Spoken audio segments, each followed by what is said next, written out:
ದೇವರ ಸನ್ನಿಧಿ ನಮ್ಮ ಮಧ್ಯದಲ್ಲಿ ಬರಬೇಕಂದ್ರೆ ಏನು ಮಾಡಬೇಕು ಗೊತ್ತಾ? ಯಾಕೆ ದೇವರ ಸನ್ನಿಧಿ ಹೊಂದ್ಕೋಬೇಕು? ಯಾಕೆ ದೇವ್ರ ಶಕ್ತಿ ಹೊಂದ್ಕೊಳ್ಳೇಬೇಕು?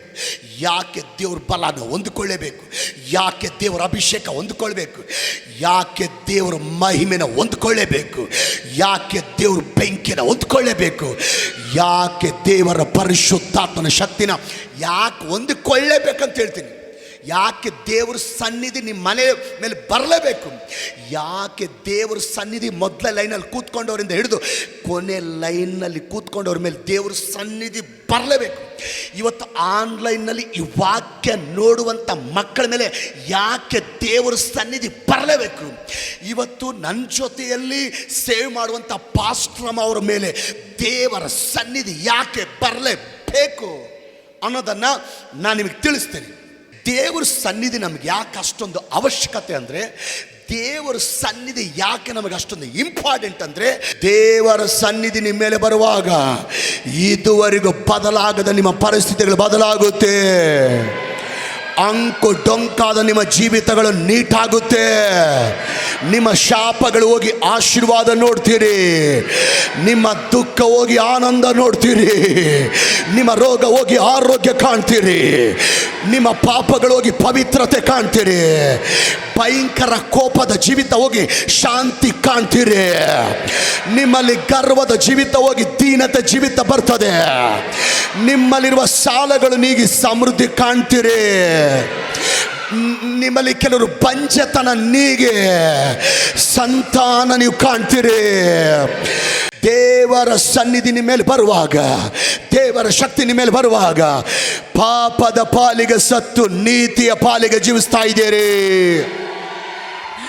ದೇವರ ಸನ್ನಿಧಿ ನಿಮ್ಮ ಮೇಲೆ ಬರುವಾಗ ಲೋಕದ ಸುಖ ಭೋಗಗಳಿಗೆ ತವಕ ಪಡದೆ ನಶಿಸಿ ಹೋಗುವ ಆತ್ಮಗಳ ರಕ್ಷಣೆಗಾಗಿ, ಸುವಾರ್ತೆಗಾಗಿ, ಸೇವೆಗಾಗಿ ತವಕ ಪಡ್ತಾ ಇದ್ದೀರಿ. ಆಮೇನ್. ದೇವರ ಸನ್ನಿಧಿ ನಿಮ್ಮ ಮೇಲೆ ಬರುವಾಗ, ದೇವರ ಬಲ ನಿಮ್ಮ ಮೇಲೆ ಬರುವಾಗ, ದೇವರ ಅಭಿಷೇಕ ನಿಮ್ಮ ಮೇಲೆ ಬರುವಾಗ ಆತ್ಮೀಕವಾಗಿ ಸತ್ತು ಹೋದ ಜೀವಿತದಿಂದ ಸಿಡಿದೆದ್ದು ದೇವರಿಗಾಗಿ ಬೆಂಕಿಯಾಗಿ ಜೀವಿಸ್ತಾ ಇದ್ದೀರಿ. ದೇವರ ಸನ್ನಿಧಿ ನಿಮ್ಮ ಕುಟುಂಬದ ಮೇಲೆ ಬರುವಾಗ ಇದುವರೆಗೂ ನಿಮ್ಮ ಜೀವಿತದಲ್ಲಿ ಬದಲಾಗದ ಪರಿಸ್ಥಿತಿಗಳು ಬದಲಾಗುತ್ತೆ. ಯೋಚನೆ ಜನ ಹೇಳ್ತಾ ಇದ್ದೀರಿ ಹಾಲೆಲ್ಲೂಯ್ಯ, ನಮ್ಮ ಪರಿಸ್ಥಿತಿಗಳು ಬದಲಾಗಬೇಕು. ದೇವ್ರ ಸ್ತೋತ್ರ. ನಮ್ಮ ಪರಿಸ್ಥಿತಿಗಳು ಬದಲಾಗಬೇಕು. ನಮ್ಮ ದುಡಿಮೆಯಲ್ಲಿ ಒಂದು ಬದಲಾವಣೆ ನೋಡಬೇಕು. ನಮ್ಮ ವ್ಯಾಪಾರದಲ್ಲಿ ಒಂದು ಬದಲಾವಣೆ ನೋಡಬೇಕು. ನಮ್ಮ ಗಂಡನಲ್ಲಿ ಒಂದು ಬದಲಾವಣೆ ನೋಡಬೇಕು. ನಮ್ಮ ಮಕ್ಕಳಲ್ಲಿ ಒಂದು ಬದಲಾವಣೆ ನೋಡಬೇಕು. ನಮ್ಮ ಬಿಸ್ನೆಸ್ಸಲ್ಲಿ ಒಂದು ಬದಲಾವಣೆ ನೋಡಬೇಕು. ನಮ್ಮ ವ್ಯಾಪಾರದಲ್ಲಿ ಒಂದು ಬದಲಾವಣೆ ನೋಡಬೇಕು. ನೀವು ಮಾಡುವಂಥ ಪ್ರತಿ ಸೇವೆಗಳನ್ನು ಬದಲಾವಣೆ ನೋಡಬೇಕು. ಆ ರೀತಿ ಬದಲಾವಣೆ ನೋಡಬೇಕಂದ್ರೆ ದೇವರ ಸನ್ನಿಧಿ ನಿಮ್ಮ ಮೇಲೆ ಇಳಿದು ಬರಬೇಕು. ದೇವರಿಗೆ ಸ್ತೋತ್ರ. ಮಗನಿ ಮಗಳ ಸಹೋದರ ಸಹೋದರಿ, ಯೇಸು ನಾಮದಲ್ಲಿ ನೀವು ಆಮೇನ್ ಅಂತ ಹೇಳುವಾಗಲೇ ಆ ದೇವರ ಸನ್ನಿಧಿ ನಿಮ್ಮ ಕುಟುಂಬದ ಮೇಲೆ ಇಳಿದು ಬರ್ತಾ ಇದೆ. ಆ ದೇವರ ಸನ್ನಿಧಿ ನಿಮ್ಮ ಕುಟುಂಬದ ಮೇಲೆ ಇಳಿದು ಬರ್ತಾ ಇದೆ. ನಿಮ್ಮ ಮಕ್ಕಳ ಮೇಲೆ ಇಳಿದು ಬರ್ತಾ ಇದೆ. ನಿಮ್ಮ ಗಂಡನ ಮೇಲೆ ಇಳಿದು ಬರ್ತಾ ಇದೆ. ನಿಮ್ಮ ದುಡಿಮೆ ಮೇಲೆ ಇಳಿದು ಬರ್ತಾ ಇದೆ. ನಿಮ್ಮ ವ್ಯಾಪಾರದ ಮೇಲೆ ಇಳಿದು ಬರ್ತಾ ಇದೆ. ಈ ಆಲಯದ ಮೇಲೆ ಇಳಿದು ಬರ್ತಾ ಇದೆ. ಇದುವರೆಗೂ ಬದಲಾಗದ ಪ್ರತಿ ಪರಿಸ್ಥಿತಿಗಳ ದೇವರ ಸನ್ನಿಧಿ ಇಳಿದು ಬಂದು ಪರಿಸ್ಥಿತಿಗಳು ಬದಲಾಗುತ್ತಾ ಇದೆ.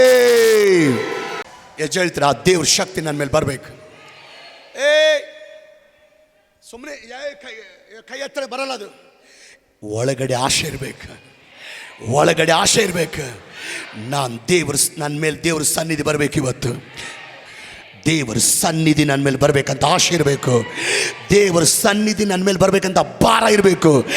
ದೇವರ ಸನ್ನಿಧಿ ನನ್ನ ಮೇಲೆ ಬರಬೇಕಂತ, ನಮ್ಮದಲ್ಲಿ ಬರಬೇಕಂತ, ನಮ್ಮ ಕುಟುಂಬದಲ್ಲಿ ಬರಬೇಕಂತ ತಪನ ಇರಬೇಕು. ವೈರಾಗ್ಯ ಇರಬೇಕು. ನಿಮ್ಮ ಹೃದಯದಲ್ಲಿ ಇರುವಂಥ ತಪನ ನೋಡಿ ನಿಮ್ಮ ಮೇಲೆ ದೇವರು ತನ್ನ ಸನ್ನಿಧಿ ಸುರಿಸ್ತಾನೆ. ನಿಮ್ಮ ಕುಟುಂಬದಲ್ಲಿ ದೇವರು ತನ್ನ ಸನ್ನಿಧಿ ಸುರಿಸ್ತಾನೆ. ಪರಿಸ್ಥಿತಿಗಳು ದೇವರು ಬದಲಾಯಿಸ್ತಾನೆ. Price the lord. ಯಾಕೆ ದೇವರ ಸನ್ನಿಧಿ ನಮ್ಮ ಕುಟುಂಬದಲ್ಲಿ ಇಳಿದು ಬರಬೇಕು? ಯಾಕೆ ದೇವರ ಸನ್ನಿಧಿ ನಮ್ಮ ಮಧ್ಯದಲ್ಲಿ ಇಳಿದು ಬರಬೇಕು? ಯೂಟ್ಯೂಬಲ್ಲಿ ವಾಕ್ಯನ ನೋಡುವಂಥ, ಆನ್ಲೈನಲ್ಲಿ ವಾಕ್ಯ ನೋಡುವಂಥ ನಿಮ್ಮ ಮೇಲೆ ಯಾಕೆ ದೇವರ ಸನ್ನಿಧಿ ಇಳಿದು ಬರಬೇಕು? ಬೆಂಗಳೂರಿನಿಂದ ವಾಕ್ಯ ನೋಡುವಂಥ ಮಕ್ಕಳೇ, ನಿಮ್ಮ ಮೇಲೆ ಯಾಕೆ ದೇವರ ಸನ್ನಿಧಿ ಇಳಿದು ಬರಬೇಕು? ಯಾಕೆಂದರೆ ದೇವರ ಸನ್ನಿಧಿ ನಿಮ್ಮ ಮೇಲೆ ಇಳಿದು ಬರುವಾಗ ಇದುವರೆಗೂ ಬದಲಾಗದ ನಿಮ್ಮ ಪರಿಸ್ಥಿತಿಗಳು ಬದಲಾಗುತ್ತೆ. ಅಂಕು ಡೊಂಕಾದ ನಿಮ್ಮ ಜೀವಿತಗಳು ನೀಟಾಗುತ್ತೆ. ಶಾಪಗಳು ಹೋಗಿ ಆಶೀರ್ವಾದ ನೋಡ್ತೀರಿ, ದುಃಖ ಹೋಗಿ ಆನಂದ ನೋಡ್ತೀರಿ, ರೋಗ ಹೋಗಿ ಆರೋಗ್ಯ ಕಾಣ್ತೀರಿ, ಪಾಪಗಳು ಹೋಗಿ ಪವಿತ್ರತೆ ಕಾಣ್ತೀರಿ, ಕೋಪ ಹೋಗಿ ದೀರ್ಘ ಶಾಂತಿ ಕಾಣ್ತೀರಿ, ಸಾಲಗಳು ನೀಗಿ ಸಮೃದ್ಧಿ ಕಾಣ್ತೀರಿ. ಆತ್ಮೀಯವಾಗಿ ಸತ್ತು ಹೋದ ಸ್ಥಿತಿಯಿಂದ ಸಿಡಿದೆದ್ದು ದೇವರಿಗಾಗಿ ಬೆಂಕಿಯಾಗಿ ಉರಿತಾ ಇದ್ದೀರಿ. ದೇವರ ಸನ್ನಿಧಿ ನಿಮ್ಮ ಕುಟುಂಬದ ಮೇಲೆ ಬರುವಾಗ ನಿಮಗೆ ಅಸಾಧ್ಯವಾದ ಕಾರ್ಯಗಳು ಸಾಧ್ಯವಾಗುತ್ತೆ. ಅದಕ್ಕೆ ವಾಕ್ಯ ಹೇಳುತ್ತೆ, ಬಲದಿಂದಲ್ಲ ಪರಾಕ್ರಮದಿಂದ ಆಗಲ್ಲ, ಯೆಹೋವನ ಆತ್ಮನಿಂದಲೇ ಅಸಾಧ್ಯವಾದ ಕಾರ್ಯಗಳು ಸಾಧ್ಯವಾಗುತ್ತೆ. ಹಾಗಾದರೆ ಆ ದೇವರ ಸನ್ನಿಧಿ ಹೊಂದ್ಕೋಬೇಕಂದ್ರೆ ಏನು ಮಾಡಬೇಕು? ನಿಮ್ಮ ಕುಟುಂಬದಲ್ಲಿ ದೇವರ ಸನ್ನಿಧಿ ಬರಬೇಕಂದ್ರೆ ಏನು ಮಾಡಬೇಕು? ನಿಮ್ಮ ಗಂಡನ ಮೇಲೆ ದೇವ್ರ ಸನ್ನಿಧಿ ಬರಬೇಕಂದ್ರೆ ಏನು ಮಾಡಬೇಕು? ನಿಮ್ಮ ಮಕ್ಕಳ ಮೇಲೆ ದೇವ್ರ ಸನ್ನಿಧಿ ಬರಬೇಕಂದ್ರೆ ಏನು ಮಾಡಬೇಕು? ನಿಮ್ಮ ಬಿಸ್ನೆಸ್ಸಲ್ಲಿ ದೇವ್ರ ಸನ್ನಿಧಿ ಬರಬೇಕಂದ್ರೆ ಏನು ಮಾಡಬೇಕು? ನಿಮ್ಮ ವ್ಯಾಪಾರದಲ್ಲಿ ದೇವ್ರ ಸನ್ನಿಧಿ ಬರಬೇಕಂದ್ರೆ ಏನು ಮಾಡಬೇಕು? ಸೇವೆ ಮಾಡುವಂಥ ಸೇವಕರ ಮೇಲೆ ದೇವರ ಸನ್ನಿಧಿ ಬರಬೇಕಂದ್ರೆ ಏನು ಮಾಡಬೇಕು? ಈ ಆಲಯದ ಮೇಲೆ ದೇವರ ಸನ್ನಿಧಿ ಬರಬೇಕಂದ್ರೆ ಏನು ಮಾಡಬೇಕು? ಹೇಳ್ತೀನಿ, ಕೇಳಿಸ್ಕೊ. ಒಂದು ವಾಕ್ಯ ಓದೋಣ. ವಿಮೋಚನ ಕಾಂಡ 40, 30, 34. ಓಕೆ. ಗುಡಾರಕ್ಕೂ ಯಜ್ಞವೇದಿಗೂ ಸುತ್ತಲೂ ಅಂಗಳದ ಆವರಣವನ್ನು ಎತ್ತಿ ನಿಲ್ಲಿಸಿ ಅಂಗಳದ ಬಾಗಿಲಿಗೆ ಮೋಶೆ ಅಂಗಳದ ಬಾಗಿಲಿಗೆ ಪರದೆಯನ್ನು ಹಾಕಿಸಿದನು. ಹೀಗೆ ಮೋಶೆ ಆ ಕೆಲಸವನ್ನೆಲ್ಲ ಮುಗಿಸಿದನು. ಆಗ ಮೇಘವು ದೇವ ದರ್ಶನದ ಗುಡಾರವನ್ನು ಮುಚ್ಚಿತು. ಯೆಹೋವನ ತೇಜಸ್ಸು ದೇವ ದರ್ಶನದ ಗುಡಾರವನ್ನು, ಆ ಆಲಯವನ್ನು ತುಂಬಿತು. ಆ ದೇವ ದರ್ಶನದ ಗುಡಾರದ ಮೇಲೆ ಆ ಮೇಘವು ನೆಲೆಯಾಗಿರುವುದರಿಂದಲೂ, ಯೆಹೋವನ ತೇಜಸ್ಸು ಆ ಗುಡಾರದ ಒಳಗೆ, ಆ ಆಲಯದ ಒಳಗೆ ತುಂಬಿರುವುದರಿಂದಲೂ ಮೋಶೆ ಆ ದೇವ ದರ್ಶನದ ಗುಡಾರದ ಒಳಗಡೆ, ಆ ಆಲಯದ ಒಳಗಡೆ ಹೋಗಲಾರದೆ ಹೋದನು, ಹೋಗಕ್ಕಾಗಲಿಲ್ಲ. ಆಮೇಲೆ ಚೆನ್ನಾಗಿ ಕೇಳ್ರಿ, ನಿಮಗೆ ಅರ್ಥ ಆಗಂಗೆ ಹೇಳ್ತೇನೆ. ದೇವರು ಮೋಶೆಗೆ ಹೇಳ್ತಾನೆ, ನನಗೊಂದು ಆಲಯನ ನಿರ್ಮಾಣ ಮಾಡು, ನನಗೆ ದೇವರ ಆರಾಧನೆಗೋಸ್ಕರ ಒಂದು ದೇವ ದರ್ಶನ ಗುಡಾರವನ್ನು ರೆಡಿ ಮಾಡು. ಆ ದೇವ ದರ್ಶನ ಗುಡಾರ ಇಷ್ಟು ಉದ್ದ ಇರಬೇಕು, ಇಷ್ಟು ಅಗಲ ಇರಬೇಕು, ಈ ದೀಪಸ್ತಂಭ ಇರೋ ಜಾಗದಲ್ಲಿ ದೀಪಸ್ತಂಭ ಇರಬೇಕು,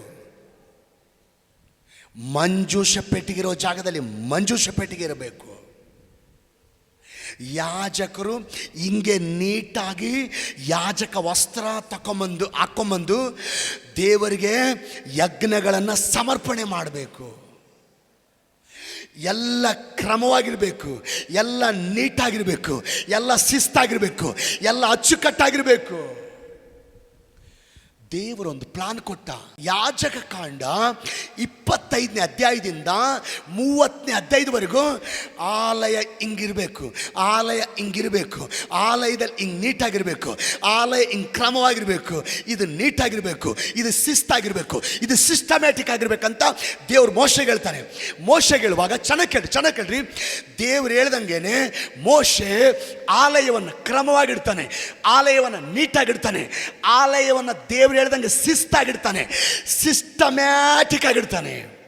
ಫುಲ್ ಪಿಟ್ ಎಲ್ಲಿಡ್ಬೇಕು ಅಲ್ಲಿಡ್ತಾನೆ, ಸ್ಪೀಕರ್ ಬಾಕ್ಸ್ ಎಲ್ಲಿಡ್ಬೇಕು ಅಲ್ಲಿಡ್ತಾನೆ, ಮಂಜೂಷ ಪೆಟ್ಟಿಗೆ ಎಲ್ಲಿಡ್ಬೇಕು ಅಲ್ಲಿಡ್ತಾನೆ, ದೀಪಗಳು ಎಲ್ಲಿಡ್ಬೇಕು ಅಲ್ಲಿಡ್ತಾನೆ. ಆಲಯನೆಲ್ಲ ನೀಟಾಗಿಟ್ಟ ಮೇಲೆ, ಸಿಸ್ಟಮ್ಯಾಟಿಕ್ ಆಗಿ ಇಟ್ಟ ಮೇಲೆ, ಆಲಯದಲ್ಲಿರುವಂಥ ಎಲ್ಲವನ್ನು ಕ್ರಮಪಡಿಸಿದ ಮೇಲೆ, ಕ್ರಮಪಡಿಸುವಂಥ ಕೆಲಸ ಮುಗಿಸಿದ ಮೇಲೆ ಆಲಯದ ಮೇಲೆ ಏನು ಬಂದಿದೆ? ದೇವರ ಸನ್ನಿಧಿ ಆಲಯದಲ್ಲಿ ಇಳಿದು ಬಂದಿದೆ. ದೇವರ ಶಕ್ತಿ ಆಲಯದಲ್ಲಿ ಇಳಿದು ಬಂದಿದೆ. ದೇವರ ಮಹಿಮೆ ಆಲಯದಲ್ಲಿ ಇಳಿದು ಬಂದಿದೆ. ದೇವರ ತೇಜಸ್ಸು ಆಲಯದಲ್ಲಿ ಇಳಿದು ಬಂದಿದೆ. ದೇವರ ಬೆಂಕಿ ಆಲಯದಲ್ಲಿ ಇಳಿದು ಬಂದಿದೆ. ದೇವರ ಮಹಿಮೆ ಆಲಯದಲ್ಲಿ ಇಳಿದು ಬಂದಿದೆ. ಈ ಒಂದು ಮಾತು ಹೇಳ್ತೀನಿ. ಇದರಿಂದ ನಿಮಗೇನು ಅರ್ಥ ಆಯಿತು? ಇದರಿಂದ ನಿಮಗೇನು ಅರ್ಥ ಆಯಿತು? ನನಗೇನು ಅರ್ಥ ಆಯ್ತು ಗೊತ್ತಾ? ನಮ್ಮ ದೇವರು ಮೊದಲು ಕ್ರಮಪಡಿಸ್ತಾನೆ, ಶಿಸ್ತು ಮಾಡ್ತಾನೆ, ಸಿಸ್ಟಮ್ಯಾಟಿಕ್ ಮಾಡ್ತಾನೆ. ಆಗ ದೇವರು ನಿನ್ನ ಕುಟುಂಬದ ಮೇಲೆ ಸನ್ನಿಧಿ ಕಳಿಸ್ತಾನೆ. ಒಂದು ಮಾತು ಹೇಳ, ನಿನ್ನನ್ನು ನೀನು ಕ್ರಮಪಡಿಸ್ಕೊಂಡಿಲ್ಲ ಅಂದರೆ, ನಿನ್ನನ್ನು ನೀನು ಶಿಸ್ತು ಮಾಡಿಕೊಂಡಿಲ್ಲ ಅಂದರೆ, ಒಂದು ಮಾತು ಗಮನಿಸಿದ್ರ? ಮೋಶೆ ಆಲಯದಲ್ಲಿರುವಂಥ ಕೆಲಸನ, ಆಲಯನ ಕ್ರಮಪಡಿಸೋವರೆಗೂ ದೇವ್ರ ಸನ್ನಿಧಿ ಇಳಿದು ಬಂತ, ದೇವರ ಮಹಿಮೆ ಇಳಿದು ಬಂತ, ದೇವರ ಅಭಿಷೇಕ ಇಳಿದು ಬಂತ, ದೇವರ ತೇಜಸ್ಸು ಇಳಿದು ಬಂತ? ಬರಲಿಲ್ಲ. ಯಾವಾಗ ಮೋಶೆ ಆಲಯವನ್ನು ಕ್ರಮಪಡಿಸಿದನೋ ದೇವರ ಮಹಿಮೆ ಇಳಿದು ಬಂತು. ನೀನು ಎಲ್ಲಿವರೆಗೂ ಕೆಲವು ವಿಷಯಗಳನ್ನ ಕ್ರಮಪಡಿಸಲ್ವೋ ಅಲ್ಲಿವರೆಗೂ ನೀನು ದೇವರ ಸನ್ನಿಧಿ ಹೊಂದ್ಕೊಳ್ಳೋಕ್ಕಾಗಲ್ಲ. ಇವತ್ತು ಎಷ್ಟು ಜನ ನಾನು ದೇವ್ರ ಸನ್ನಿಧಿ ಹೊಂದ್ಕೋಬೇಕು, ನಾನು ದೇವ್ರ ಶಕ್ತಿ ಹೊಂದ್ಕೋಬೇಕು, ನಾನು ದೇವ್ರ ಬಲ ಹೊಂದ್ಕೋಬೇಕು, ನಾನು ದೇವರ ಮಹಿಮೆ ಹೊಂದ್ಕೋಬೇಕು ಅಂತ ಆಸೆ ಪಡ್ತಾ ಇದ್ದೀರಾ? ಪರಿಶುದ್ಧಾತ್ಮ ದೇವರು ಹೇಳ್ತಾನೆ, ನಿಮ್ಮಲ್ಲಿ ಸರಿಪಡಿಸ್ಕೊಳ್ಬೇಕಾದಂಥ ಕೆಲವು ವಿಷಯಗಳಿದೆ. ಅದನ್ನು ನೀವು ಸರಿಪಡಿಸ್ಕೊಂಡ್ರೆ, ಕ್ರಮಪಡಿಸ್ಕೊಳ್ಬೇಕಾದಂಥ ಕೆಲವು ವಿಷಯಗಳಿದೆ. ಅದನ್ನು ಕ್ರಮಪಡಿಸ್ಕೊಂಡ್ರೆ ನಿನ್ನ ಕುಟುಂಬದ ಮೇಲೆ ದೇವರ ಸನ್ನಿಧಿ ಇಳಿದು ಬರ್ತದೆ. ನಿನ್ನ ಕುಟುಂಬದ ಮೇಲೆ ದೇವರ ಸನ್ನಿಧಿ ಇಳಿದು ಬರ್ತದೆ. ಬರೀ ಸನ್ನಿಧಿ ಮಾತ್ರ ಅಲ್ಲ, ಆ ಸನ್ನಿಧಿ ಜೊತೆಗೆ ದೇವರ ಆಶೀರ್ವಾದ ಕೂಡ ಹೊಂದಿಕೊಳ್ತಾ ಇದೆಯಾ? ಯಾವಾಗ ತಿಳಿದ್ರೆ ಆಲಯಕ್ಕೆ ಬರ್ತೀಯ, ಇಲ್ಲಾಂದ್ರೆ ಆಲಯಕ್ಕೆ ಬರಲ್ಲ.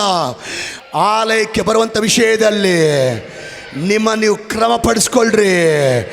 ಖಂಡಿತ ದೇವರ ಸನ್ನಿಧಿ ನಿಮ್ಮ ಕುಟುಂಬದಲ್ಲಿ ಇಳಿಯುತ್ತೆ. ನೀವು ಆಶೀರ್ವದಿಸಲ್ಪಡ್ತೀರಿ. ಪ್ರಾರ್ಥನೆ ಮಾಡುವಂಥ ವಿಷಯದಲ್ಲಿ ಕ್ರಮಪಡಿಸ್ಕೋ. ವಾಕ್ಯ ಕ್ರಮವಾಗಿ ಓದುವಂಥ ವಿಷಯದಲ್ಲಿ ಕ್ರಮಪಡಿಸ್ಕೋ. ಖಂಡಿತ ದೇವರ ಸನ್ನಿಧಿ ನಿನ್ನ ಮೇಲೆ ಇಳಿದು ಬಂದು ನೀನು ಆಶೀರ್ವದಿಸಲ್ಪಡ್ತೀ. ತಿಳಿದ್ರೆ ಗಂಡನ ಜೊತೆ ಚೆನ್ನಾಗಿರ್ತೀಯ, ತಿಳಿದ್ರೆ ಹೆಂಡತಿ ಜೊತೆಗೆ ಚೆನ್ನಾಗಿರ್ತೀಯ, ತಿಳಿದ್ರೆ ಮಕ್ಕಳ ಜೊತೆಗೆ ಚೆನ್ನಾಗಿರ್ತೀಯ, ತಿಳಿದ್ರೆ ಎಲ್ಲರ ಜೊತೆ ಚೆನ್ನಾಗಿರ್ತೀಯ. ತಿಳಿಲಿಲ್ಲ ಅಂದರೆ ನಾಗುವಲ್ಲಿ ಆಡ್ದಂಗೆ ಆಡ್ತೀಯ. ತಿಳಿದ್ರೆ ಚೆನ್ನಾಗಿರ್ತೀಯ, ತಿಳಿಲಿ ಅಂದರೆ ಚೆನ್ನಾಗಿರಲ್ಲ. ತಿಳಿದಾಗೊಂದು, ತಿಳಿಲ್ದಾಗೊಂದು. ಆ ರೀತಿ ಇದ್ದರೆ ದೇವ್ರ ಸನ್ನಿಧಿ ಹೊಂದ್ಕೊಳ್ಳೋಕ್ಕಾಗಲ್ಲ. ದೇವ್ರಿಗೆ ಸ್ತೋತ್ರ. ಗಂಡನ ಜೊತೆ ಹೆಂಗಿರ್ಬೇಕು ಹಂಗೆ ಕ್ರಮಪಡಿಸ್ಕೋ. ದೇವರ ಸನ್ನಿಧಿ ಹೊಂದಿಕೊಂಡು ಆಶೀರ್ವದಿಸಲ್ಪಡ್ತೀಯಾ? ಕೆಲವು ಗಂಡಂದ್ರು ಕೂಡ ಹಂಗೆ ಯಾವಾಗಲೂ ಹೆಂಡತಿ ಮೇಲೆ ಉರಿದು ಬೀಳ್ತಾ ಇರ್ತಾರೆ, ಯಾವಾಗಲೂ ಮಕ್ಕಳ ಮೇಲೆ ಉರಿದು ಬೀಳ್ತಾ ಇರ್ತಾರೆ. ಬಾಯಿ ಬಿಟ್ಟರೆ ಬರೀ ಕೆಟ್ಟ ಮಾತು ಮಾಡ್ತಾ ಇರ್ತಾರೆ, ನೋವಾಗಂಗೆ ಮಾತಾಡ್ತಾರೆ, ಹಿಂಸೆ ಪಡಿಸ್ತಾರೆ, ಚಿತ್ರ ಹಿಂಸೆ ಪಡಿಸ್ತಾರೆ. ಈ ರೀತಿ ನೀನಿದ್ರೆ ದೇವರ ಸನ್ನಿಧಿ ನಿನ್ನ ಮೇಲೆ ಬರಲ್ಲ. ನಿಮ್ಮ ಹೆಂಡತಿ ಜೊತೆ ಹೆಂಗೆ ನಡ್ಕೋಬೇಕು ಕ್ರಮಪಡಿಸ್ಕೊಳ್ರಿ. ದೇವರ ಸನ್ನಿಧಿ ನಿಮ್ಮ ಮೇಲೆ ಬರುತ್ತೆ, ನೀವು ಆಶೀರ್ವದಿಸಲ್ಪಡ್ತೀರಿ. ಇನ್ನು ಮಕ್ಕಳಿಗೆ ಹೇಳ್ತಾ ಇದ್ದೀನಿ, ನಿಮ್ಮ ವರ್ತನೆಯಿಂದ ನಿಮ್ಮ ತಂದೆ ತಾಯಿಗಳು ಎಷ್ಟೋ ನೋವು ಪಡ್ತಾ ಇದ್ದಾರೆ. ನಿಮ್ಮ ತಂದೆ ತಾಯಿಗಳನ್ನ ಬೇಕೋ ಬೇಡ ಅನ್ನಂಗೆ ನೋಡ್ತಾ ಇದ್ದೀರಿ, ಕೇರ್ಲೆಸ್ ಆಗಿ ನೋಡ್ತಾ ಇದ್ದೀರಿ, ಅವ್ರನ್ನ ಭಾಳ ನೋವು ಪಡಿಸ್ತಾ ಇದ್ದೀರಿ, ಗಾಯಪಡಿಸ್ತಾ ಇದ್ದೀರಿ. ದೇವ್ರ ಶಕ್ತಿ ಹೊಂದ್ಕೊಳ್ಳೋಕ್ಕಾಗಲ್ಲ. ನಿಮ್ಮ ತಂದೆ ತಾಯಿಗಳ ಹತ್ರ ಹೆಂಗೆ ನಡ್ಕೋಬೇಕೋ ಆ ವಿಷಯದಲ್ಲಿ ನಿಮ್ಮನ್ನು ಸರಿ ಮಾಡಿಕೊಳ್ಳ್ರಿ. ನಿಮ್ಮನ್ನು ನೀವು ಕ್ರಮಪಡಿಸ್ಕೊಳ್ರಿ. ನಿಮ್ಮನ್ನು ನೀವು ಕ್ರಮಪಡಿಸ್ಕೊಂಡ್ರೆ ದೇವ್ರ ಸನ್ನಿಧಿ ನಿಮ್ಮ ಮೇಲೆ ಬರುತ್ತೆ, ದೇವ್ರ ಶಕ್ತಿ ನಿಮ್ಮ ಮೇಲೆ ಬರುತ್ತೆ, ಆಶೀರ್ವದಿಸಲ್ಪಡ್ತೀರಿ. ನಿಮ್ಮ ಮನೇನ ನೋಡಿದ ಕೂಡಲೇ, ನಿಮ್ಮ ಹಾಲ್ ರೂಮ್ ನೋಡಿದ ಕೂಡಲೇ ನಿಮ್ಮ ಬೆಡ್ರೂಮ್ ನೋಡಿದ ಕೂಡಲೇ ವಾಂತಿ ಬರಂಗೆ ನಿಮ್ಮ ಮನೇನ ಇಟ್ಕೋಬೇಡ್ರಿ. ವಾಂತಿ ಬರಂಗೆ ನಿಮ್ಮ ಮನೇನ ಇಟ್ಕೋಬೇಡ್ರಿ. ನಿಮ್ಮ ಮನೇನ ನೀಟಾಗಿ ಇಟ್ಕೊಳ್ರಿ, ಕ್ರಮವಾಗಿ ಇಟ್ಕೊಳ್ರಿ. ನಿಮ್ಮ ಅಡಿಗೆ ಮನೇನ ನೀಟಾಗಿ ಇಟ್ಕೊಳ್ರಿ, ನಿಮ್ಮ ಹಾಲ್ ರೂಮನ್ನು ನೀಟಾಗಿ ಇಟ್ಕೊಳ್ರಿ. ನಿಮ್ಮ ಮನೇನ ಕ್ರಮವಾಗಿ ಇಟ್ಕೊಂಡ್ರೆ ನನ್ನ ದೇವರು ಆಲಯದಲ್ಲಿ ಮಾತ್ರ ಅಲ್ಲ, ನಿಮ್ಮ ಮನೆಯಲ್ಲೂ ಇಳಿದು ಬಂದು ನಿಮ್ಮ ಮನೆ ಮೇಲೆ ಕೂಡ ದೇವರ ಸನ್ನಿಧಿಯನ್ನು ಸುರಿಸಿ ನಿಮ್ಮ ಮನೆಯನ್ನು ನಿಮ್ಮನ್ನು ದೇವರು ಆಶೀರ್ವದಿಸ್ತಾರೆ. ನಿಮ್ಮ ಮನೆಯಲ್ಲಿರುವಂಥ ಕಸವನ್ನೊಂದೇ ತೆಗೆದಾಕಿ ಶುದ್ಧ ಮಾಡೋದಲ್ಲ, ನಿಮ್ಮ ಮನಸ್ಸಿನ ಒಳಗೆ ಅವ್ರ ಮೇಲೆ ಇವ್ರ ಮೇಲೆ ಇರುವಂಥ ವಿಷ ಅನ್ನುವಂಥ ಕಸನ ಕೂಡ ತೆಗೆದಾಕಿ ನಿಮ್ಮ ನೀವು ಶುದ್ಧ ಮಾಡಿಕೊಳ್ಳ್ರಿ, ನಿಮ್ಮ ನೀವು ಸರಿ ಮಾಡಿಕೊಳ್ಳ್ರಿ, ಕ್ರಮಪಡಿಸ್ಕೊಳ್ರಿ. ಆಗ ದೇವರ ಸನ್ನಿಧಿ ನಿಮ್ಮ ಮೇಲೆ ಇಳಿದು ಬಂದು ಅತ್ಯಧಿಕವಾಗಿ ಆಶೀರ್ವದಿಸಲ್ಪಡ್ತಾ ಇದ್ದೀರಿ. ದೇವರಂತಾನೆ, ಪರಿಶುದ್ಧಾತ್ಮ ದೇವರಂತಾನೆ, ಇವತ್ತು ಗಂಡನಾದಂಥ ನೀನು ಕ್ರಮ ಪಡಿಸ್ಕೊಳ್ಬೇಕಾದಂಥ ಕೆಲವು ವಿಷಯದಲ್ಲಿ ಕ್ರಮ ಪಡಿಸ್ಕೊಂಡ್ರೆ ಆಮೇಲೆ ಬರಲಿಲ್ಲ. ಹೆಂಡತಿಯಾದಂಥ ನೀನು ಸರಿ ಮಾಡಿಕೊಳ್ಳುವಂಥ ಕೆಲವು ವಿಷಯಗಳಲ್ಲಿ ನೀವು ಸರಿ ಮಾಡಿಕೊಂಡ್ರೆ, ಕ್ರಮ ಪಡಿಸ್ಕೊಂಡ್ರೆ ಆಮೇನ್. ಮಕ್ಕಳು ಕ್ರಮ ಪಡಿಸ್ಕೊಳ್ಬೇಕಾದಂಥ ಕೆಲವು ವಿಷಯಗಳಲ್ಲಿ ಕ್ರಮ ಪಡಿಸ್ಕೊಳ್ಳೋಕೆ ರೆಡಿ ಆದರೆ, ವಿಶ್ವಾಸಿಗಳಾದಂಥ ನೀವು ಕ್ರಮ ಪಡಿಸ್ಕೊಳ್ಬೇಕಾದಂಥ ಕೆಲವು ವಿಷಯಗಳಲ್ಲಿ ಕ್ರಮ ಪಡಿಸ್ಕೊಂಡ್ರೆ ದೇವರ ಸನ್ನಿಧಿ ಒಂದೇ ನಿನ್ನ ಮೇಲೆ ಬರಲ್ಲ, ಅದ್ರ ಜೊತೆಗೆ ದೇವರ ದೊಡ್ಡ ಅತ್ಯಧಿಕವಾದ ಆಶೀರ್ವಾದಗಳು ಸಹ ಈ ದಿನ ನೀವು ಹೊಂದಿಕೊಳ್ತಾ ಇದ್ದೀರಿ. ಮೋಶೆ ಆ ದೇವ್ರ ದರ್ಶನದ ಗುಡಾರದ ಮೇಲೆ ಯಾವಾಗ ದೇವ್ರ ಸನ್ನಿಧಿ ಬಂತು, ಆಲಯದಲ್ಲಿ ಎಲ್ಲವನ್ನ ಮೋಶೆ, ಈ ಹಾಡು ಬರೆದಂಥ ಭಕ್ತನು ಆತನ ಒಂದು ಲೈನ್ ಆಡ್ತಾನೆ ನೋಡ್ರಿ. ಮೋಶೆ ಕಂಡ ಸಮ್ಮುಖ ನಾನು ಕಾಣಬೇಕು. ಆ ಭಕ್ತನಂತಾನೆ, ನಿಮ್ಮಲ್ಲಿ ಎಷ್ಟು ಜನ ಮೋಶೆ ಕಂಡ ಸಮ್ಮುಖ ನಾನು ಕಾಣಬೇಕು, ಮೋಶೆ ಮೇಲೆ ಇಳಿದು ಬಂದಂಥ ದೇವರ ಸನ್ನಿಧಿ ನನ್ನ ಮೇಲೆ ಇಳಿದು ಬರಬೇಕು, ಮೋಶೆ ಮುಂದೆ ಹಾದು ಹೋದ ದೇವರು ನನ್ನ ಮುಂದೆ ಹಾದು ಹೋಗ್ಬೇಕು, ಮೋಶನ ಬಲವಾಗಿ ಉಪಯೋಗ ಮಾಡಿದ ದೇವರು ನನ್ನನ್ನು ಬಲವಾಗಿ ಉಪಯೋಗಿಸ್ಬೇಕಾ. ಹಂಗೆ ಮಾಡಬೇಕಂದ್ರೆ ಮೋಶೆ ಮಾಡಿದ ಕೆಲಸ ಮಾಡಬೇಕು. ಮೋಶೆ ಆಲಯನ ಕ್ರಮಪಡಿಸ್ದಂಗೆ ನೀವು ಯಾವಾಗ ಕ್ರಮಪಡಿಸ್ಕೊಳ್ತೀರೋ, ಕ್ರಮ ಪಡಿಸ್ಕೊಳ್ಬೇಕಾದಂಥ ಕೆಲವು ವಿಷಯ ಇದೆ, ಅದನ್ನು ಕ್ರಮಪಡಿಸ್ಕೊಂಡ್ರೆ, ನೀವು ಸರಿ ಮಾಡ್ಕೊಳ್ಬೇಕಾದಂಥ ಕೆಲವು ವಿಷಯ ಇದೆ, ಅದನ್ನು ಸರಿ ಮಾಡಿಕೊಂಡ್ರೆ, ಯಾವ ದೇವರಾದರೂ ಮೋಶೆಯ ಮೇಲೆ ದೇವರ ಸನ್ನಿಧಿಯನ್ನು ಕಳಿಸಿದನೋ, ಆಲಯದ ಮೇಲೆ ದೇವರ ಸನ್ನಿಧಿಯನ್ನು ಕಳಿಸಿದನೋ, ಅದೇ ದೇವರು ಇವತ್ತೇ ಈಗಲೇ ನಿಮ್ಮ ಮೇಲೆ ಆತನ ಸನ್ನಿಧಿಯನ್ನು ಕಳಿಸ್ತಾನೆ, ಶಕ್ತಿಯನ್ನು ಕಳಿಸ್ತಾನೆ, ಬಲವನ್ನು ಕಳಿಸ್ತಾನೆ, ಅಭಿಷೇಕವನ್ನು ಕಳಿಸ್ತಾನೆ. ಆಮೇನ್. ಎಷ್ಟು ಜನ ರೆಡಿ ಆಗ್ತೀರಿ? ನಮ್ಮನ್ನು ನಾವು ಕ್ರಮಪಡಿಸ್ಕೊಳ್ತೇವೆ. ಕ್ರಮಪಡಿಸ್ಕೊಳ್ಳೋದು ನಿನಗೆ ಗೊತ್ತು. ಆಮೇನ್. ದೇವ್ರಿಗೆ ಸ್ತೋತ್ರ. ಭಾಳ ಜನ ಹೆಂಡತಿಯರು ದಿನಾ ಗಂಡನ ಮೇಲೆ ಜಗಳ ತೆಗೆದು, ಖ್ಯಾತಿ ತೆಗೆದು, ರಾಡಿ ಮಾಡಿ, ರಂಪ ಮಾಡಿ, ಇಲ್ಲಿ ಆಲಯದಲ್ಲಿ ಬಂದು ದೇವಾ ನನ್ನನ್ನು ದಾವೀದನನ್ನು ಆಶೀರ್ವಾದ ಮಾಡಪ್ಪ, ನನ್ನನ್ನು ಕೋರ್ನೆಲ್ಲ ನನ್ನ ಆಶೀರ್ವಾದ ಮಾಡಪ್ಪ ಅಂದರೆ ಆಗಲ್ಲ. ಯಾಕೆ ಹಿಂಗೆ ಸ್ವಲ್ಪ ಕಠಿಣವಾಗಿ ಹೇಳ್ತೇನೆ ಅಂದರೆ, ಸ್ವಲ್ಪನ ಚುಚ್ಚುತ್ತದೆ ನಮ್ಮ ಮನಸ್ಸಿಗೆ ಬದಲಾಯಿಸ್ಕೊಳ್ತಾರೆ ಅಂತ.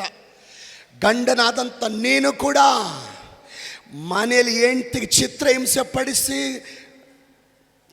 ಕೆಟ್ಟ ಮಾತಾಡಿ, ಗಾಯಪಡಿಸಿ, ಟಾರ್ಚರ್ ಮಾಡಿ, ಹಿಂಸೆ ಪಡಿಸಿ ಇಲ್ಲಿ ಬಂದು ನನ್ನ ದಾವೀದನನ್ನ ಆಶೀರ್ವಾದ ಮಾಡ್ದಂಗೆ ಮಾಡಪ್ಪ, ನನ್ನ ಕೊರ್ನೇಲನನ್ನ ಆಶೀರ್ವಾದ ಮಾಡ್ದಂಗೆ ಮಾಡಪ್ಪ ಅಂದರೆ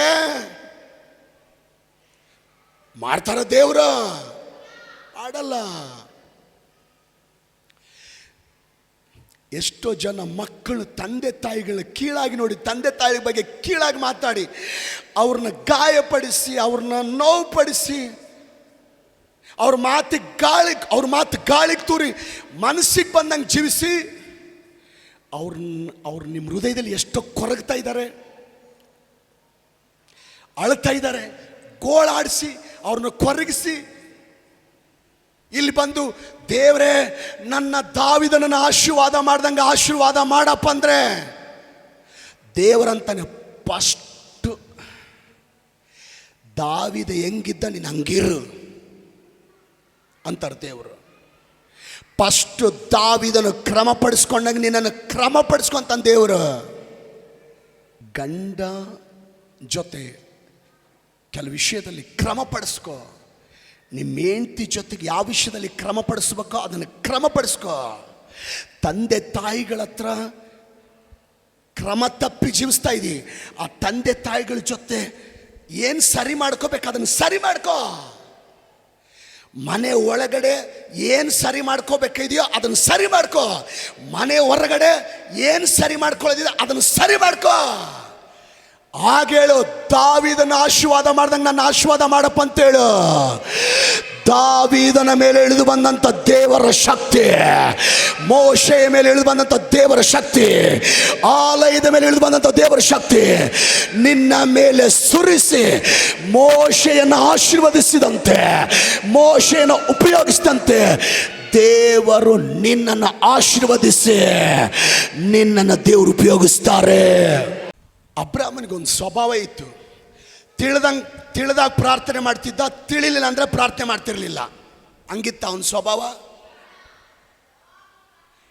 ಬೈಬಲ್ ಹೇಳುತ್ತೆ, ಅಬ್ರಹಾಮನು ಬೆಳಿಗ್ಗೆ ಎದ್ದು ದೇವರ ಸನ್ನಿಧಿಯಲ್ಲಿ ಪ್ರಾರ್ಥನೆ ಮಾಡ್ತಾ ಇದ್ದನು.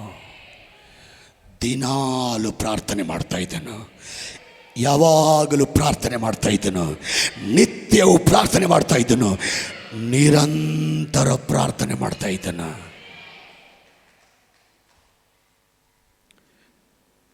ದೇವರು ಅವನ ಕ್ರಮವಾದ ಜೀವಿತ ನೋಡಿದನು, ಅವನ ಶಿಸ್ತಾದಂಥ ಜೀವಿತ ನೋಡಿದನು.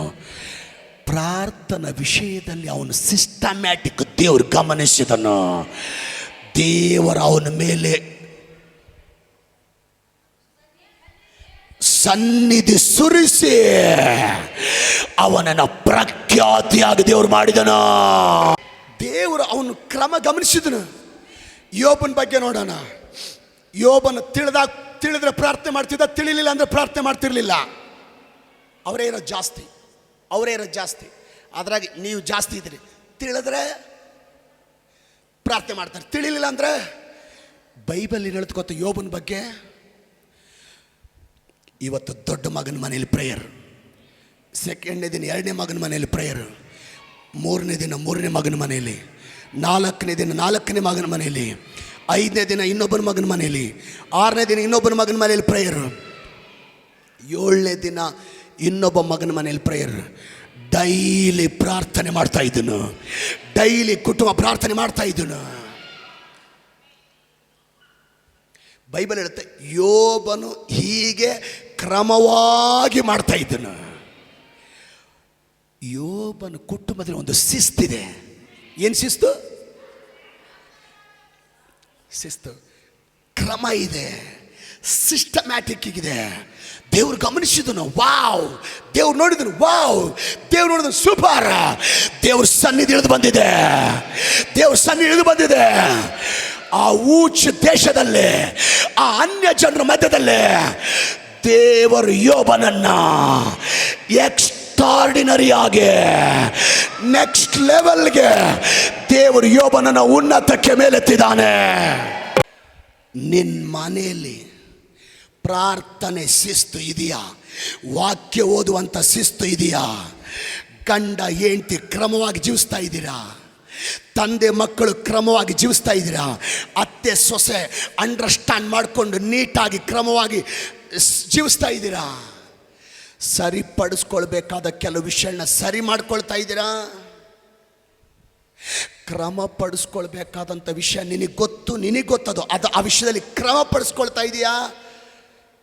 ನಿಜ ಹೇಳ್ತೀನಿ, ಇವತ್ತು ನೀನು ಅಬ್ರಾಮನ್ ಥರ, ಯೋಬನ್ ಥರ ಸರಿಪಡಿಸ್ಕೊಳ್ಳುವಂಥ ವಿಷಯಗಳನ್ನ, ಕ್ರಮಪಡಿಸ್ಕೊಳ್ಳುವಂಥ ವಿಷಯಗಳನ್ನ ನಿಜ ಹೇಳ್ತೀನಿ, ಕ್ರಮಪಡಿಸ್ಕೊಂಡ್ರೆ ಪರಿಶುದ್ಧಾತ್ಮ ದೇವರಂತಾನೆ, ಯಾವ ದೇವರಾದರೂ ಯೋಬನನ್ನು ಅನ್ಯ ಜನರ ಮುಂದೆ ಉನ್ನತಕ್ಕೆ ಮೇಲೆತ್ತಿದನೋ, ಅಬ್ರಹಾಮನನ್ನು ಆ ದೇಶದಲ್ಲಿ ಉನ್ನತಕ್ಕೆ ಮೇಲೆತ್ತಿದನೋ, ಇವತ್ತು ನೀವು ಕೆಲವು ವಿಷಯಗಳಲ್ಲಿ, ಕೆಲವು ವಿಷಯ ಅಂದರೆ ನಿನಗೆ ಗೊತ್ತು, ನೀನೇನು ಮಿಸ್ಟೇಕ್ ಮಾಡ್ತಿ, ನೀನೇನು ತಪ್ಪು ಮಾಡ್ತಿ, ನೀನು ಹೆಂಗೆ ವರ್ತನೆ ಮಾಡ್ತಿ, ಆ ವಿಷಯದಲ್ಲಿ ನೀನು ಸರಿ ಮಾಡಿಕೊಂಡ್ರೆ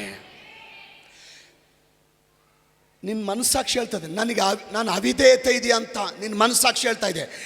ಆ ಅವಿಧೇಯತೆ ತೆಗೆದಾಕಿ ನೀನು ಸರಿ ಮಾಡಿಕೊಂಡ್ರೆ ನಿನ್ನ ಮನಸ್ಸಾಕ್ಷಿ ಹೇಳ್ತದೆ, ಪವಿತ್ರಾತ್ಮ ಹೇಳ್ತೀನಿ, ನಿನ್ನ ಒಳಗಡೆ ಗರ್ವ ಇದೆ, ಆ ಗರ್ವ ತೆಗೆದಾಕಿ ನಿನ್ನನ್ನು ನೀನು ಸರಿ ಮಾಡಿಕೊಂಡ್ರೆ, ನಿನ್ನ ಒಳಗಡೆ ಈಗೋ ಇದೆ, ಆ ಈಗೋ ಇರೋದಕ್ಕೆ ಪದೇ ಪದೇ ಜಗಳ ಆಗ್ತಾ ಇದೆ, ಪದೇ ಪದೇ ಫ್ಯಾಮಿಲಿಯಲ್ಲಿ ಜಗಳ ಆಗ್ತಾ ಇದೆ, ಪದೇ ಪದೇ ಗಂಡ ಹೆಂಡತಿ ಮಧ್ಯದಲ್ಲಿ ಜಗಳ ಆಗ್ತಾ ಇದೆ. ಆ ಈಗೋನ ತೆಗೆದಾಕಿ ನಿನ್ನನ್ನು ನೀನು ಸರಿ ಮಾಡಿಕೊಂಡ್ರೆ, ಪಡಿಸ್ಕೊಂಡ್ರೆ,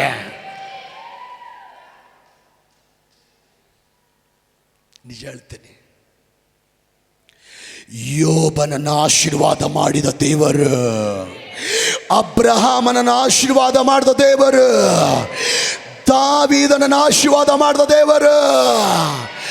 ಅಪ್ಪ, ಮನಮುರಿದ ಹೃದಯದಿಂದ ನಾನು ಸರಿ ಮಾಡ್ಕೊಳ್ತೀನಪ್ಪ. ಆಮೇನ್. ಗರ್ವ ಇದ್ರೆ ಗರ್ವ ತೆಗೆದಾಕ್ತೀನಪ್ಪ, ಈಗೋ ಇದ್ರೆ ಈಗೋ ತೆಗೆದಾಕ್ತೀನಪ್ಪ.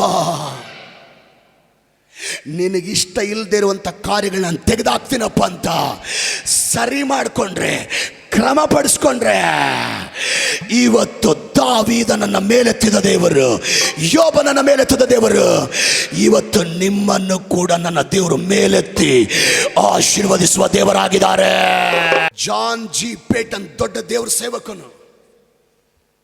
ಈತ ತನ್ನ ತಂದೆ ಬಗ್ಗೆ ಸಾಕ್ಷಿ ಹೇಳ್ತಾನೆ, 3 ವಿಷಯ ಹೇಳ್ತಾನೆ. ಒಂದು, ಪ್ರತಿದಿನ ರಾತ್ರಿ ಅವ್ರ ತಂದೆ ಮಲಗಲಿಕ್ಕೆ ಆ ಕೋಣೆ ಒಳಗೆ ಹೋಗುವಾಗ ಈ ಜಾನ್ ಜಿ ಪೇಟನ್ ಯಾವಾಗಲೂ ಕಿಟಿಯಲ್ಲಿ ಹೋಗಿ ನೋಡ್ತಾ ಇದ್ರೆ, ಯಾವಾಗಲೂ ಜಾನ್ ಜಿ ಪೇಟನ್ ಮೊಣಕಾಲಿನ ಮೇಲೆ ನಿಂತ್ಕೊಂಡು ಪ್ರಾರ್ಥನೆಯಲ್ಲೇ ಕಳೆಯುತ್ತಿದ್ದುದನ್ನು ಮಗ ನೋಡ್ತಾ ಇದ್ದನು.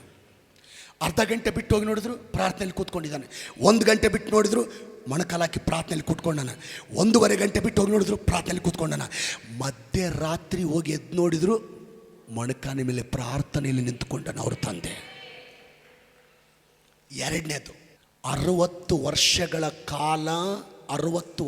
ಕಾಲ ಒಂದು ದಿನ ಕೂಡ ಅವ್ರ ಮನೆಯಲ್ಲಿ ಆರಾಮಿಲ್ಲ ಅಂತ, ಜ್ವರ ಬಂದತ್ತಂತ, ಸುಸ್ತಾಗತ್ತಂತ, ಬೇಜಾರಾಗತ್ತಂತ, ಶೋಧನೆ ಬಂದತ್ತಂತ, ಮನಸ್ಸಿಲ್ಲ ಅಂತ ಒಂದು ದಿನ ಕುಟುಂಬ ಪ್ರಾರ್ಥನೆ ಮಿಸ್ ಆಗಿಲ್ಲ. 60 ವರ್ಷಗಳ ಕಾಲ ಒಂದು ದಿನ ಕುಟುಂಬ ಪ್ರಾರ್ಥನೆ ತಪ್ಪದಂಗೆ ನಡೆಸ್ಕೊಂಡು ಬಂದಿದ್ದಾರೆ. 3ನೇದು, ಮಗ ಹೇಳ್ತಾನೆ ಅವ್ರ ತಂದೆ ಬಗ್ಗೆ, 60 ವರ್ಷಗಳ ಕಾಲ ಒಂದು ದಿನ ನಮ್ಮ ಮನೇಲಿ ಜಗಳನೇ ನಾನು ನೋಡಿಲ್ಲ, ನಮ್ಮ ಅಪ್ಪ ಅಮ್ಮ ಜಗಳ ಮಾಡಿದೆ ನೋಡಿಲ್ಲ. ಒಂದು ಮಾತು ಹೇಳ್ತೀನಿ, ದೇವರು ಆ ಮನೆಯಲ್ಲಿರುವಂಥ ಶಿಸ್ತು ನೋಡಿದ್ದಾರೆ. ಆ ಶಿಸ್ತು, ಆ ಭಕ್ತಿ, ಆ ಪ್ರಾರ್ಥನೆ, ಆ ಸಿಸ್ಟಮ್ಯಾಟಿಕ್ ಇಷ್ಟ ಆಗಿದೆ ನನ್ನ ದೇವರಿಗೆ. ದೇವರೇನು ಮಾಡ್ರೆ ಗೊತ್ತಾ, ಆ ಮನೆಯ ಆ ಶಿಸ್ತು ನೋಡಿ, ಆ ಮನೆಯಲ್ಲಿ ಜಾನ್ ಜಿ ಪೇಟನನ್ನ ದೇವರು ಆರಿಸ್ಕೊಂಡು ಪ್ರಪಂಚಾದ್ಯಂತ ದೇವರು ಮಹಿಮೆಗಾಗಿ ಉಪಯೋಗಿಸಿದಾನೆ. ಒಂದು ಮಾತು ಹೇಳ್ತೀನಿ, ನಿಮ್ಮ ಮನೆ ಕೂಡ ಜಾನ್ ಜಿ ಪೇಟನ್ ಥರ ಪ್ರಾರ್ಥನೆ ವಿಷಯದಲ್ಲಿ ಕ್ರಮವಾಗಿ ಕಾಣಿಸಿದರೆ, ಭಕ್ತಿ ವಿಷಯದಲ್ಲಿ ಕ್ರಮವಾಗಿ ಕಾಣಿಸಿದರೆ, ಸಿಸ್ಟಮ್ಯಾಟಿಕ್ ಆಗಿ ಕಾಣಿಸಿದ್ರೆ ನಿಮ್ಮ ಮನೆಯಿಂದ ನಿಮ್ಮ ಮಕ್ಕಳು ದೊಡ್ಡ ದೊಡ್ಡ ವ್ಯಕ್ತಿಗಳಾಗಿ ದೇವರು ಎಬ್ಬಿಸ್ತಾನೆ, ಸೇವಕರುಗಳಾಗಿ ದೇವರು ಎಬ್ಬಿಸ್ತಾನೆ, ಡಾಕ್ಟರ್ಗಳಾಗಿ ದೇವರು ಎಬ್ಬಿಸ್ತಾನೆ, ಇಂಜಿನಿಯರ್ಗಳಾಗಿ ದೇವರು ಎಬ್ಬಿಸ್ತಾನೆ, ದೊಡ್ಡ ದೊಡ್ಡ ಬಿಸಿನೆಸ್ ಮ್ಯಾನ್ಗಳಾಗಿ ದೇವರು ಎಬ್ಬಿಸ್ತಾನೆ.